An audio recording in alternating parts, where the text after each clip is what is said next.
एक गांव में एक दर्जी रहता था जो छोटे बड़े सभी लोगों के कपड़े सिलता था और उस कमाई से उसका घर चलता था। वह इतने अच्छे कपड़े सिलता था कि वह सालों चलते थे। उस गांव का राजा बड़ा ही दयालु था।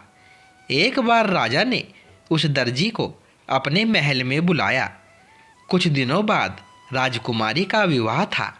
राजा ने दर्जी को विवाह के अवसर पर राजकुमारी के लिए अच्छे से अच्छे कपड़े बनाने का आदेश दिया।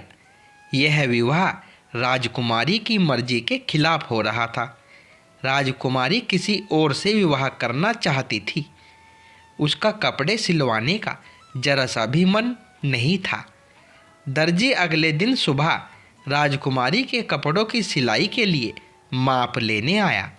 राजकुमारी ने विवाह से बचने के लिए एक योजना बना ली। उसने दर्जी को अपने कक्ष में बुलाया और दासियों को कमरे से बाहर चले जाने का आदेश दे दिया। अब जैसे ही दर्जी ने माप लेना शुरू किया, कुछ ही देर में राजकुमारी जोर जोर से रोने लगी। पूरे महल को सुनाई दे जाए वह इस तरह चिल्लाने लगी। बेचारे दर्जी की डर के मारे जान निकल गई। जब तक दर्जी को कुछ समझ में आता, उससे पहले ही राजकुमारी के कक्ष में सब दौड़े चले आए। सिपाही, दासियाँ और स्वयं राजा खुद भागते हुए आए।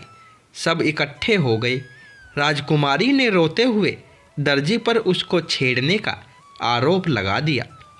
दर्जी बेचारा खड़ा खड़ा कांप रहा था। दर्जी ने रोते रोते राजा को बताया कि उसने ऐसा कुछ भी नहीं किया है, लेकिन राजा ने उसकी एक ना सुनी। राजा ने दर्जी को कैद करवा लिया और फांसी की सज़ा सुना दी। इस बात का पता जब दर्जी की पत्नी को चला तो वह भागते हुए राजमहल पहुंची। उसने अपने पति के अच्छे चरित्र के कई प्रमाण दिए, लेकिन राजा को अपनी बेटी के अपमान के सामने और कुछ दिखाई नहीं दे रहा था। राजा ने दर्जी की पत्नी पर तरस खाकर दर्जी के मर जाने के बाद का आजीवन भरण पोषण का भी वादा किया। दर्जी की पत्नी ने राजा का यह प्रस्ताव भी ठुकरा दिया और एक वचन मांगा। राजा ने दर्जी की जिंदगी को छोड़कर जो मांगोगी देने का वचन दिया। तब दर्जी की पत्नी ने बताया कि वह जो भी मांगेगी राजा से अकेले में मांगेगी। उसको दरबार के लोगों पर भरोसा नहीं है।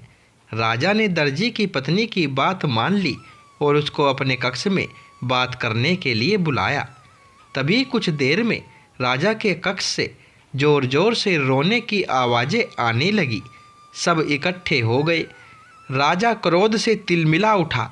तभी दर्जी की पत्नी ने सबको बताया कि राजा ने उसके साथ दुर्व्यवहार किया है।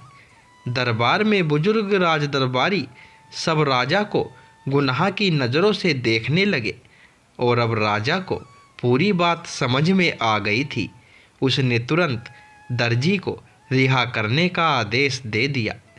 राजा ने दर्जी और उसकी पत्नी से अनजाने में हुए अपराध की माफ़ी मांगी और दर्जी की पत्नी ने भी राजा पर लगाए गलत आरोपों की माफ़ी मांगी।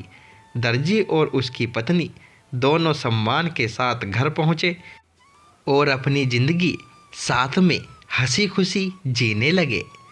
इस तरह एक चतुर पत्नी ने अपने पति को गलत आरोपों से भी बचाया और अपने पति की जान भी बचाई। तो दोस्तों, कहानी पसंद आई हो तो वीडियो को एक लाइक और शेयर अवश्य करें और चैनल पर पहली बार आए हो तो सब्सक्राइब करें। धन्यवाद।